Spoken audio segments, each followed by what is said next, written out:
نحمده ونصلي على رسوله الكريم أما بعد فأعوذ بالله من الشيطان الرجيم بسم الله الرحمن الرحيم والذين صبروا ابتغاء وجه ربهم وأقاموا الصلاة وأنفقوا مما رزقناهم سرا وعلانية ويدرؤون بالحسنة السيئة أولئك لهم عقبى الدار. وعن أبي هريرة رضي الله تعالى عنه قال قال رسول الله صلى الله تعالى عليه وسلم ثلاث من كن فيه حاسبه الله حسابا يسيرا وأدخله الجنة برحمته. قالوا لمن يا رسول الله؟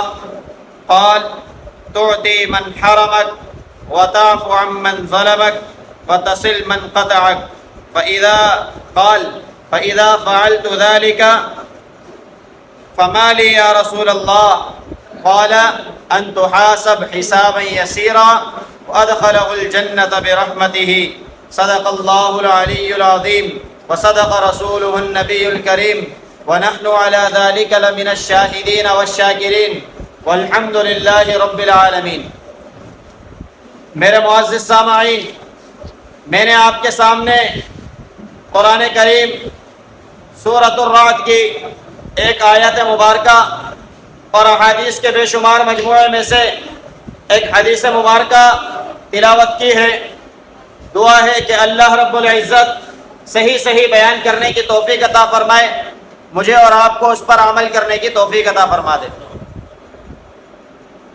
الحمدللہ ہم ایک بہت ہی عزت والے اور رحمت والے مہینے میں داخل ہیں کہ یہ وہ مہینہ ہے کہ جس کے اندر اللہ رب العزت نے اس دنیا کے اندر جو تاریکی پھیل چکی تھی، اس دنیا کے اندر جو ظلم اور بربریت کا نظام نافذ ہو چکا تھا، اس دنیا کے اندر جو تعفن زدہ ماحول بن چکا تھا، اس دنیا کے اندر جو اپنی نفس کی خواہشات پورا کرنے کا نظام چل چکا تھا، اللہ رب العزت نے اس نظام کو تبدیل کرنے کے لیے، اس نظام کو بدلنے کے لیے، اس نظام کے تعفن کو خوشبو سے معطر کرنے کے لیے، اس نظام کی تاریکیوں کو روشنیوں میں بدلنے کے لیے میرے اور آپ کے نبی حضرت محمد مصطفیٰ صلی اللہ تعالی علیہ وسلم کو اس دنیا میں بھیجنے کا ارادہ فرمایا، اور اللہ رب العزت نے نبی علیہ الصلوۃ والسلام کو ربیع الاول کے مہینے میں دنیا کے اندر پیدا فرمایا. اب بات یہ ہے کہ نبی علیہ الصلوۃ والسلام کی ولادت باسعادت ہر ایک کے لیے، چاہے وہ مسلم ہو، چاہے وہ غیر مسلم ہو، چاہے وہ کسی بھی شعبے سے تعلق رکھنے والے لوگ ہوں، نبی علیہ الصلوۃ والسلام کی ولادت باسعادت ہر ایک کے لیے رحمت ہے. جس طریقے سے اللہ رب العزت نے فرمایا کہ یہ میرے نبی جو میں نے آپ کی طرف بھیجے ہیں، یہ میری طرف سے آپ سب کے لیے رحمت ہیں، یہ رحمت للعالمین ہیں، یہ اللہ رب العزت کے محبوب ہیں، یہ سب کچھ ہیں، یہ وجہ تخلیق کائنات ہیں کہ اللہ رب العزت نے اس دنیا کا جو ماحول سجایا ہے، اس دنیا کے اندر جو زندگی کو رچا بسا دیا ہے، اس دنیا کے اندر جو خاندانی نظاموں کو چلا دیا ہے، اس دنیا کے اندر جو کاروباری نظام کو چلا دیا ہے، اس دنیا کے اندر جو استاد اور شاگردی کا نظام چلا دیا ہے، یہ اللہ رب العزت نے صرف اور صرف میرے اور آپ کے نبی کی سعادت اور رحمت دکھانے کے لیے، میرے نبی کی سیرت دکھانے کے لیے، میرے نبی کا کردار دکھانے کے لیے، اور میرے نبی کی زندگی دکھانے کے لیے، میرے نبی کا کردار روشن کرنے کے لیے یہ دنیا کی ساری چیزیں بن. آج یہی حال گزر رہا ہے کہ ہم سارے کے سارے امت مسلمہ ہیں، ہم نبی علیہ الصلوۃ والسلام کے نام لیوا ہیں، ہم محمد الرسول اللہ صلی اللہ تعالی علیہ وسلم کے اوپر اپنی جانیں قربان کرنے کو تیار ہیں. ہم میں سے چاہے نیک ہو، چاہے بدکار ہو، چاہے نیکیوں کی صفوں میں اوپر کو پہنچا ہوا ہو، چاہے بدکاری اور گناہوں کے دلدل میں پھنسا ہوا ہو، لیکن نبی علیہ الصلوۃ والسلام کی جب بات آتی ہے تو وہ اپنا قطرہ قطرہ تک قربان کرنے کو تیار ہوتا ہے۔ میرے بھائیوں، میرے دوستوں، میرے معزز سامعین، میرے پیارے بھائیوں، میں اور آپ جب اس سب کے لیے تیار ہیں، ہم ہر معاملے کے اندر میرے نبی کی سیرت کے اوپر جان نچھاور کرنے کو تیار ہیں۔ معلوم ہوا کہ ہم سب سمجھتے ہیں کہ میرے نبی ہر ایک شعبے کے لیے رحمت تھے، ہر ایک کے لیے راہ ہدایت تھے۔ اس تعفن زدہ معاشرے کے لیے معطر اور عطر کا کام کرنے والے میرے نبی کی سیرت تھی۔ جس معاشرے میں ظلم کی بدبو پھیل چکی تھی، میرے نبی کی زندگی نے اس کو خوشبودار بنا دیا۔ جس معاشرے کے اندر ظلم کی تاریکی پھیل چکی تھی، میرے نبی نے اس ظلم کی تاریکی کو اپنی سیرت سے منور کر دیا۔ جس معاشرے کے اندر ظلم کی وجہ سے نفسا نفسی کا عالم تھا، ظلم کی وجہ سے اپنے اپنا دیکھنے کا معاملہ تھا، میرے نبی کی سیرت کی وجہ سے وہ نفسا نفسی ختم ہو کر بھائی بھائی بن گئے۔ آج کیا ہو رہا ہے کہ یہ امت مسلمہ جو قرآن کا نام لیتی ہے، یہ امت مسلمہ جو پاک پیغمبر کا نام لیتی ہے، یہ امت مسلمہ جو پاک پیغمبر کے اوپر مر مٹنے کو تیار ہے، وہ کیوں اپنے نبی کو کردار کو اپنانے پر تیار نہیں ہے؟ میرے نبی کی بعثت صرف ذکر کے لیے نہیں تھی، میرے نبی کی بعثت صرف نام لینے کے لیے نہیں تھی، میرے نبی کی بعثت صرف نبی علیہ الصلوۃ والسلام پر قربان ہونے کے لیے نہیں تھی، میرے نبی کی بعثت معاشرے کو تبدیل کرنے کے لیے تھی، میرے نبی کی بعثت اس تعفن زدہ معاشرے میں خوشبو پھیلانے کے لیے تھی، اس بیمار معاشرے کو صحت یاب کرنے کے لیے تھی۔ جب میرے نبی کے کردار نے، میرے نبی کی شخصیت نے، میرے نبی کی سیرت نے اس تعفن زدہ معاشرے کو بدل دیا، تو آج ہم مسلمان ہیں، ہم قرآن پڑھنے والے ہیں، یہ ہمارا معاشرہ کیوں تبدیل نہیں ہوتا؟ ہم تاریکیوں سے کیوں نہیں نکل جاتے؟ ہم ظلم کی بدبوؤں سے کیوں نہیں نکل جاتے؟ ہم آپس میں صلہ رحمی کیوں نہیں کر لیتے؟ ہم آپس میں تعلقات اچھے کیوں نہیں کر لیتے؟ اس سورۃ الرعد کی آیت مبارکہ کے اندر اللہ رب العزت فرما رہے ہیں، ایسے تو پیچھے بہت سارے احکامات بتائے، لیکن یہ جو آیت میں نے آپ کے سامنے تلاوت کی، اللہ رب العزت فرما رہے ہیں وہ لوگ جو صبر کرتے ہیں، کس لیے صبر کرتے ہیں؟ ابتغاء اللہ رب العزت کا فضل تلاش کرنے کے لیے، اللہ رب العزت کی رحمت کو حاصل کرنے کے لیے وہ لوگ صبر کر لیتے ہیں، وہ لوگ نماز قائم کرتے ہیں، وہ لوگ اپنے مال کو اعلانیہ اور پوشیدہ خرچ کرتے ہیں، اور وہ لوگ برائی کا بدلہ اچھائی سے دے دیتے ہیں۔ یہی بات میرے نبی نے حضرت ابو ہریرہ رضی اللہ تعالی عنہ اس حدیث کے راوی ہیں، نبی علیہ الصلوۃ والسلام نے فرمایا ثلاث من کن فیہ، کہ جس شخص کے اندر یہ تین صفت پائے جائیں، حاسبہ اللہ حسابا یسیرا، اللہ رب العزت اس سے آسان حساب لیں گے، اللہ رب العزت اس کو اپنی رحمت سے جنت میں داخل فرما دیں گے۔ صحابہ نے بےتاب ہو کر فرمایا یا رسول اللہ ہمیں بتائے نا وہ کون سے تین اعمال ہیں؟ نبی علیہ الصلوۃ والسلام نے فرمایا کہ جو کوئی تم پر ظلم کرے تم اس کو معاف کر دو، جو کوئی تم سے تعلقات توڑے تم اس کے ساتھ جوڑنا شروع کر دو، اور اسی طریقے سے تیسری بات بھی فرمائی کہ جب تین کام تم کر لو گے، تو صحابہ نے کہا اب یہ تین کام ہم نے کر لیے، اب ہمیں کیا ملے گا؟ تو پھر نبی علیہ الصلوۃ والسلام نے فرمایا جب تم یہ تین کام کر لو گے تو اللہ تم سے حساب آسان لیں گے، اللہ تمہیں جنت میں داخل فرما دیں گے۔ صحابہ خوش ہو گئے۔ وہ معاشرہ ایسے ہی تبدیل ہوا کہ صحابہ نبی علیہ الصلوۃ والسلام کی تعلیمات، نبی علیہ الصلوۃ والسلام کے ذکر کردہ انعامات کے اوپر یقین رکھنے والے تھے، اس بات کو ذہن میں رکھتے ہوئے اعمال کیا کرتے تھے، اور پھر وہ سارا کا سارا عرب کا ظلم اور ستم کا معاشرہ ختم ہو گیا۔ اس معاشرے سے بدبو اور تعفن ختم ہو کر میرے نبی کی سیرت کی خوشبو پھیلنا شروع ہو گئی، وہ معاشرہ خوشگوار بن گیا۔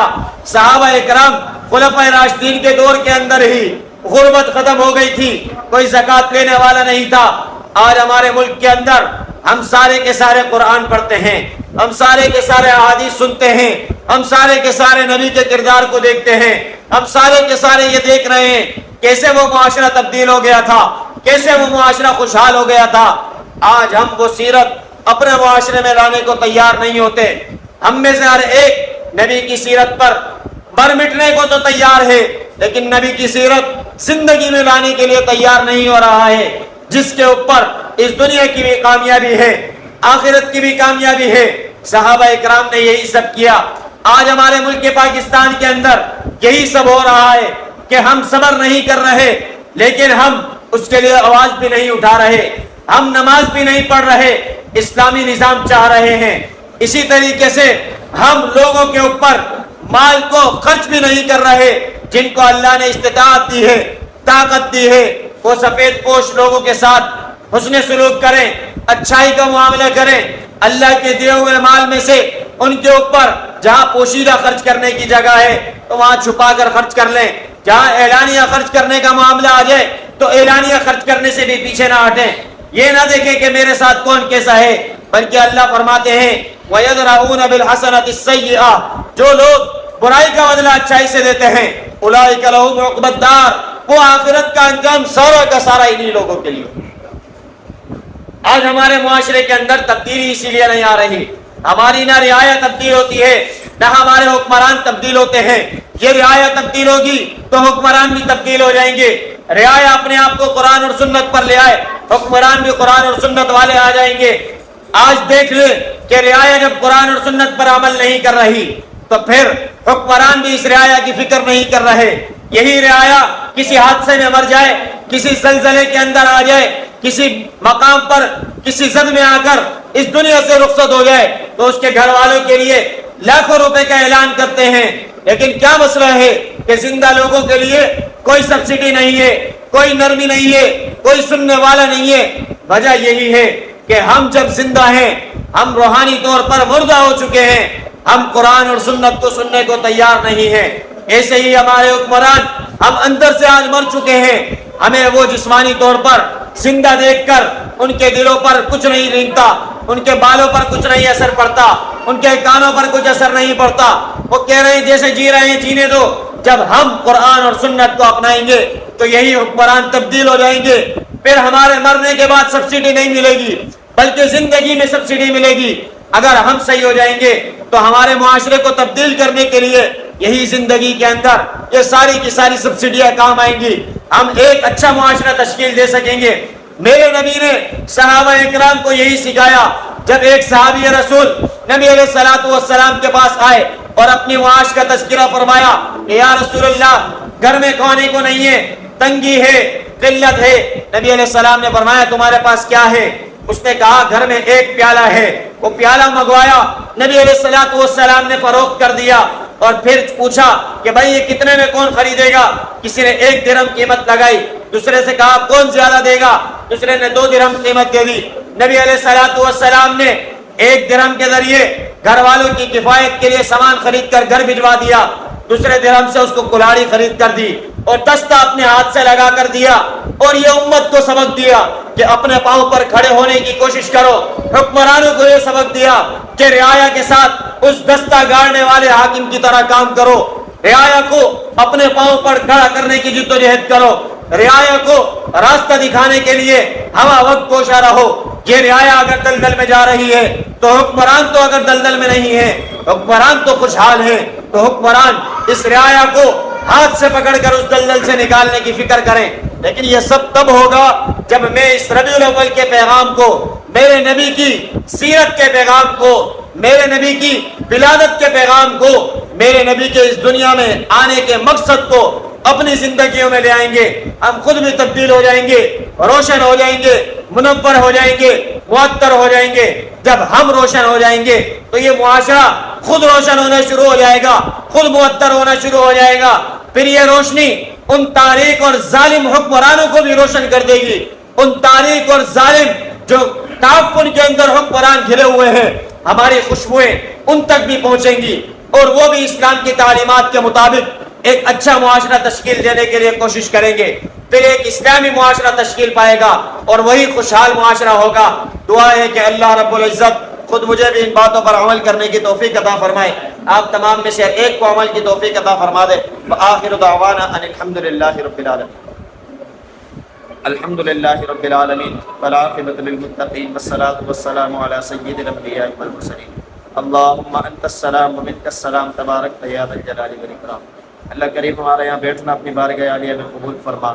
اللہ کریم قرآن اور احادیث کا سننا سنانا اپنی بارگاہ عالیہ میں قبول فرما۔ اللہ کریم حاضرین کی حاضری کو قبول فرما۔ یا اللہ حاضرین کو، یا اللہ سامعین کو، یا اللہ سننے والوں کو، یا اللہ قرآن اور حدیث کی فہم اور صحیح سمجھ عطا فرما۔ یا اللہ ہم سب کو قرآن اور سنت کو اپنی زندگیوں میں لانے کی توفیق عطا فرما۔ یا اللہ نبی علیہ الصلوۃ والسلام کی میلاد کے مقصد کو ہم سب کو سمجھنے کی توفیق عطا فرما۔ یا اللہ اسی مقصد کے تحت اپنی زندگیاں گزارنے کی توفیق عطا فرما۔ یا اللہ قبلہ اول بیت المقدس کی حفاظت فرما۔ اللہ کریم حرمین شریفین کی حفاظت فرما۔ اللہ کریم ملک پاکستان کی حفاظت فرما۔ اللہ کریم ہمارے ملک کو عدل و انصاف کا گہوارہ بنا۔ اللہ کریم ہمارے ملک کو امن کا گہوارہ بنا۔ اللہ کریم جہاں جہاں ظلم ہو رہا ہے یا اللہ ہم سب کو اس ظلم سے نجات عطا فرما۔ یا اللہ اچھا معاشرہ تشکیل دینے کی، اسلامی معاشرہ تشکیل دینے کی ہم سب کو توفیق عطا فرما۔ یا اللہ جہاں جہاں مسلمان پریشان حال ہیں، بیمار ہیں، مصیبت زدہ ہیں، تکلیفوں میں ہیں، یا اللہ تمام کی بیماریوں کو، پریشانیوں کو، تکلیفوں کو، مصیبتوں کو دور فرما۔ یا اللہ ہماری بہن ڈاکٹر عافیہ صدیقی کو جلد رہائی عطا فرما۔ یا اللہ اس کے لیے ہم سب کو جد و جہد کرنے کی توفیق عطا فرما۔ یا اللہ جتنے بے روزگار ہیں اللہ تمام کو حلال طیب روزگار عطا فرما۔ یا اللہ جتنے برسر روزگار ہیں یا اللہ ان کے روزگار میں، کاروبار میں خیر و برکت عطا فرما۔ یا اللہ جتنے پیارے ہمارے اس دنیا سے چلے گئے اللہ سب کی کامل بخشش فرما۔ یا اللہ سب کی قبروں کو منور اور معطر فرما۔ یا اللہ سب کو جنت الفردوس میں اعلیٰ مقام عطا فرما۔ اللہم رب ارحمہما کما ربیانی صغیرا۔ وصلی اللہ تعالی علی رسول خیر خلقہ محمد وعلی آلہ واصحابہ اجمعین، آمین برحمتک۔